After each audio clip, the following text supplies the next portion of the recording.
napaka-poging MC. At bago ang pag-umpisa, palakpakan mo po natin si Lord. Okay, great morning! Great morning! Okay, bago man po na ipakilala na ako ng ating MC, magpakilala po muli ako. Ako po si Agnay Gloria Cueto de Guzman Macalalat from Davao de Batangas City. Dati po ako 15 years sa ibang bansa pero wala naman po naipon.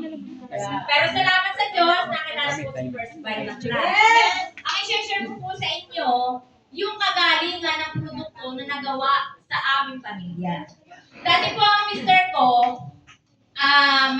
yung mataas ang BP lagi. Lagi na siyang may amlodipine. Kung bumili po kami ng amlodipine, box, para within 1 month, edi nabili na niya. Hindi na kami mamumroblema na baka tumaas ang BP o ano pa man. Pero salamat po sa Diyos, nakilala namin si First Vita Plus. Yes! Ko, magtutulis ko wala po siyang maintenance. Wow. Yes! At kahit po ang mister ko ngayon, nag-uwento na rin siya sa mga kapwa driver. Wow. Driver po kasi yung mister ko. Ang sinasabi po niya, hindi ko maipaliwanag, ako po yung nangingilabot. Hindi ko maipaliwanag kung anong meron si First Bite. Yes!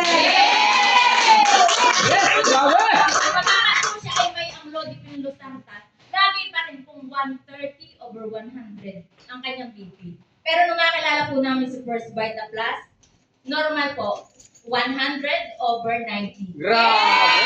Kaya po kami, sabi nga po ni Ma'am Doyi, pag dumaan si First Vita Plus sa inyo, sabi nga po, don't miss the boat. Yes! Sa First Vita Plus, dalawa ang may itulong sa inyo niya. Tama. Yes! Kalusugan at pangkabuhayan. Yes! Kaya po sa mga bago, anak ko, ang masasabi ko lang po sa inyo, don't miss the boat. Yes! Grabe!